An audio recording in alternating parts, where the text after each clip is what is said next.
हर रोज एक नई कहानी देखने के लिए चैनल को सब्सक्राइब करें और बेल आइकन दबाना ना भूलें।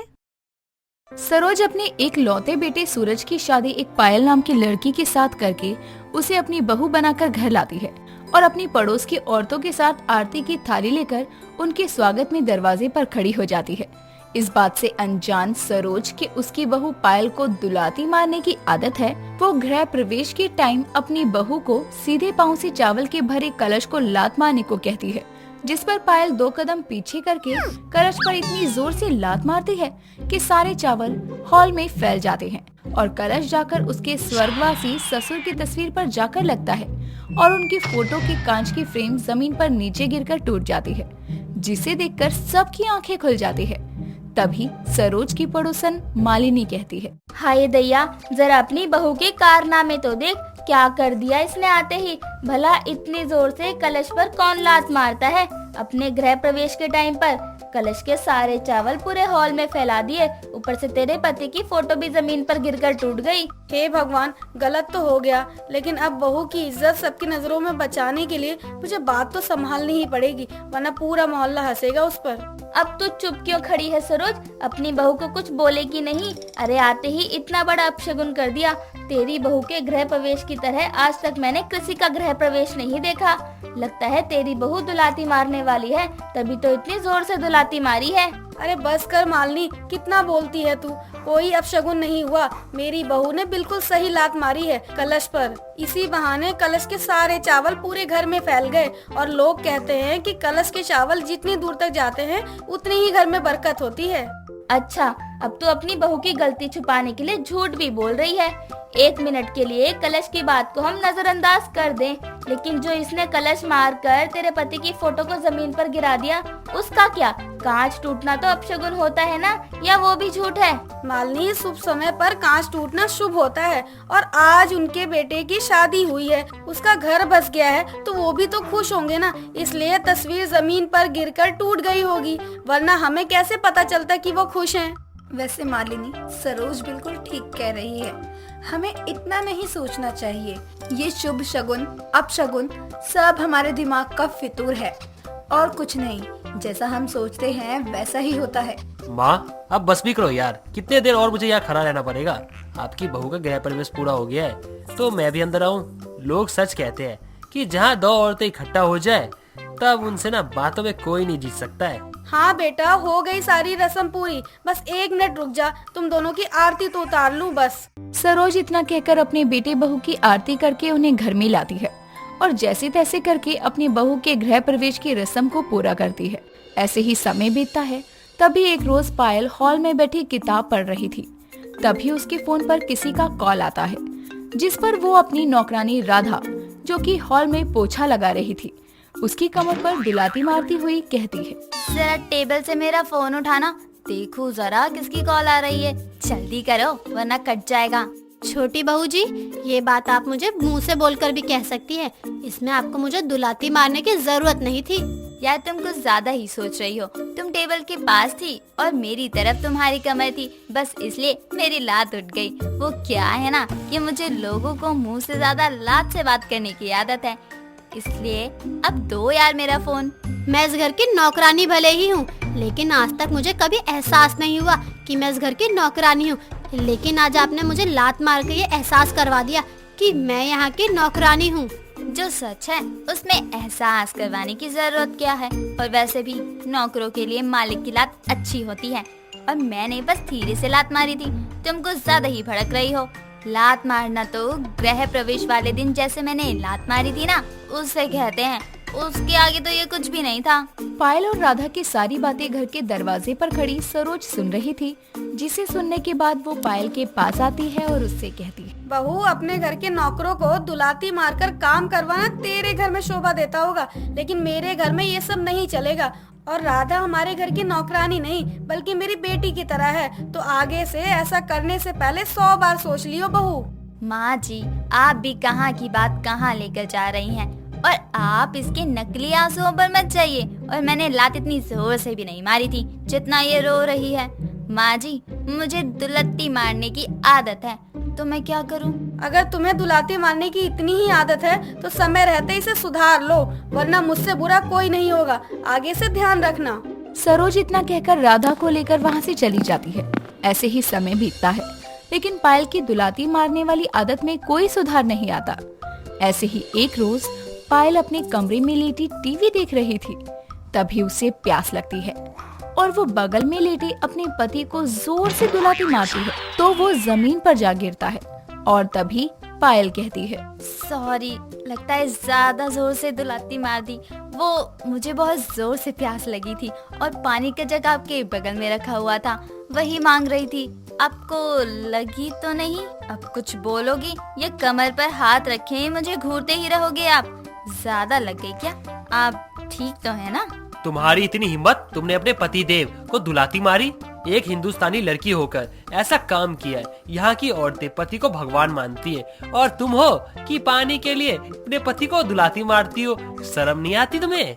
वो क्या है ना कि मैं मूवी देख रही थी। अब आपसे बोलने में इतना टाइम वेस्ट करती तो मूवी मिस हो जाती, इसलिए मैंने आपको लात मार दी।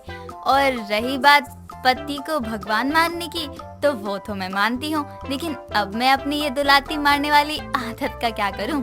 ये कोई बहुत अच्छी आदत नहीं है तुम्हारी, जो तुम इतनी खुश होकर बता रही हो। पता नहीं कहाँ से मेरी माँ को तुम दुलाती मारने वाली बहू मिल गई, और मुझे बीवी रात में भी ना मुझे चैन से सोने नहीं देती। पसरो तुम आराम से बेड पर, मैं जा रहा हूँ। सूरज इतना कहकर अपना तकिया और चादर लेकर अपनी माँ सरोज के कमरे में चला जाता है और उसे सारी बात बताकर वहीं सो जाता है।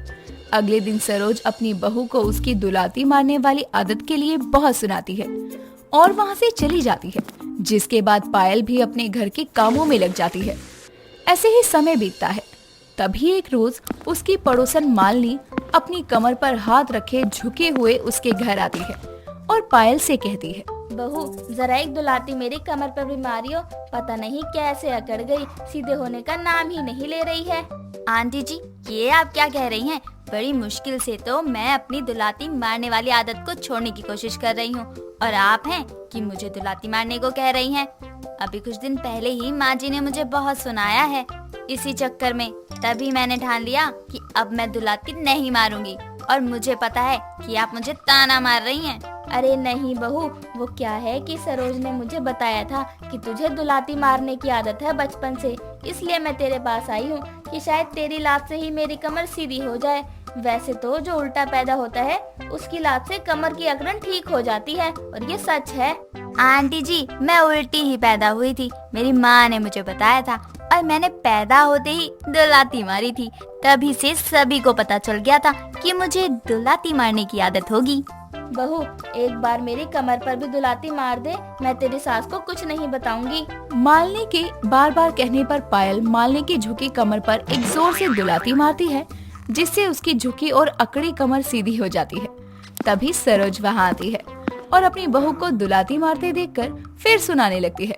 तभी मालिनी उसे शांत करवा के सारी बात बताती है, जिसे सुनकर सरोज हंसते हुए कहती है, चलो अच्छी बात है, मेरी दुलाती मारने वाली बहू की दुलाती कहीं सही जगह तो काम आई। जॉनी और रामलाल टीवी पर फिल्म देख रहे थे। फिल्म के मजे लेते हुए वो बहुत ही हंस रहे थे। ये सब देखकर जॉनी की माँ जलेबी उन दोनों को बोलती है, दोनों बाप बेटे बस बैठे बैठे खाट तोड़ते रहो। खसी के ठहाकों की आवाज दीवारों को चीरकर पड़ोसियों के घरों में जा रही होगी।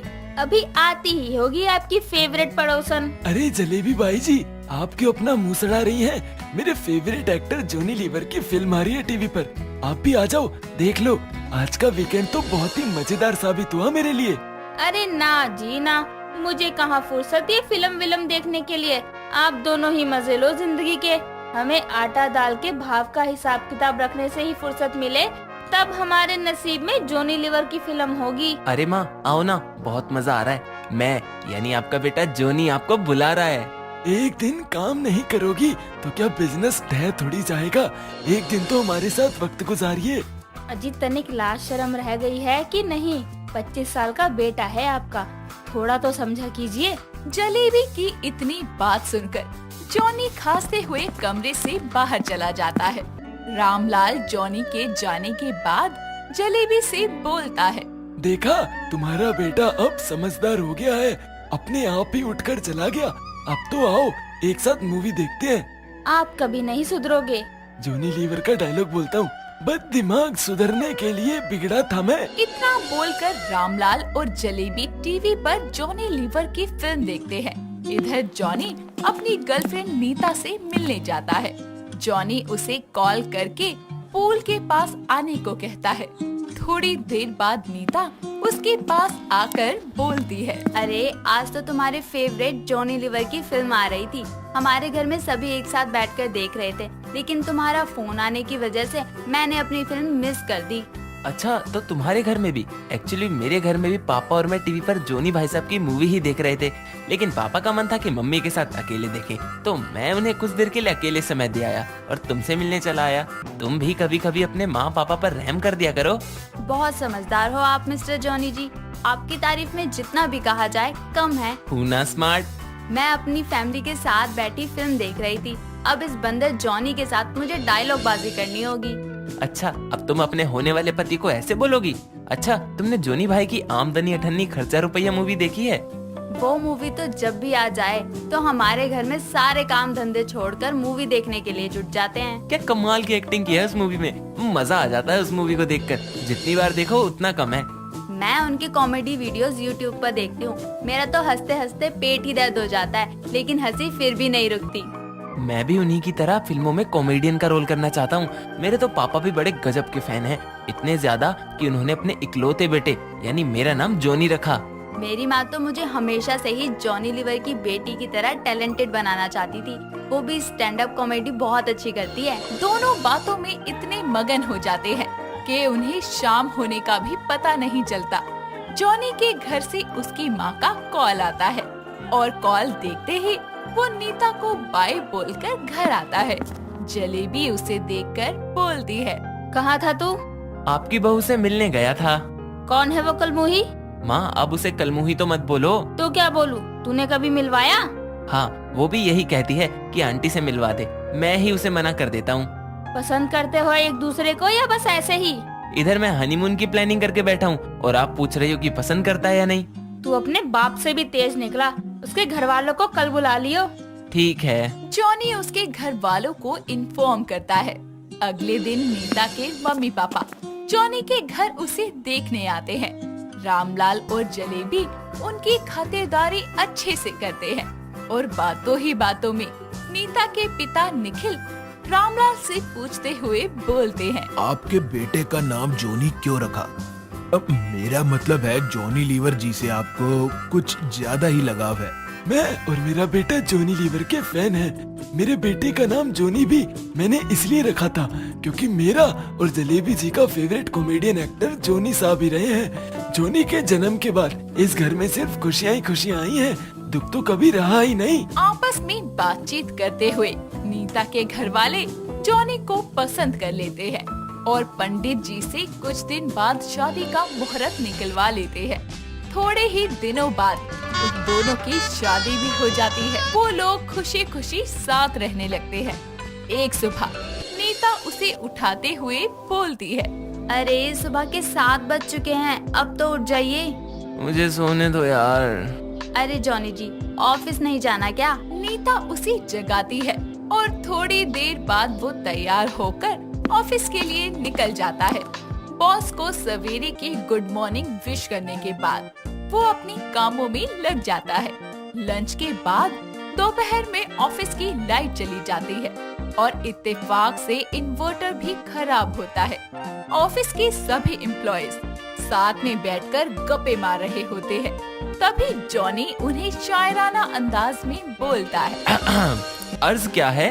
इरशाद इरशाद। तेरे दर पर सनम हम 1000 बार आएंगे, तेरे दर पर सनम हम 1000 बार आएंगे, घंटी बजाएंगे और भाग जाएंगे।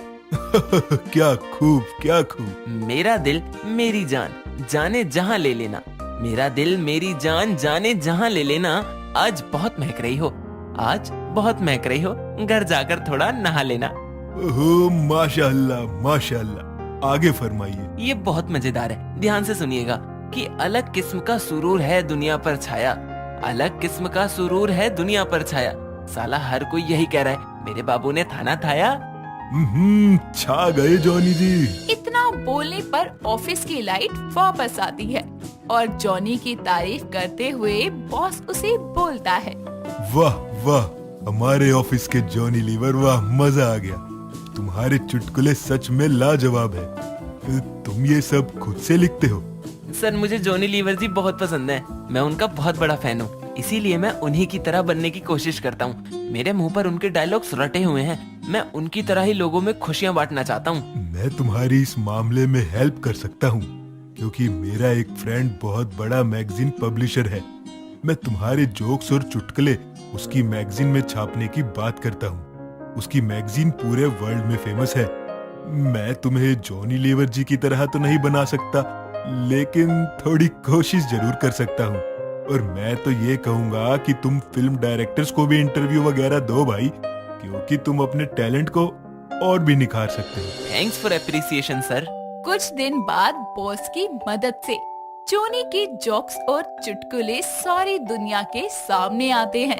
दोस्तों, अगर आपको ये कहानी पसंद आई तो इसे लाइक करें, शेयर करें और कमेंट करके बताएं कि कहानी में आपको सबसे अच्छा क्या लगा।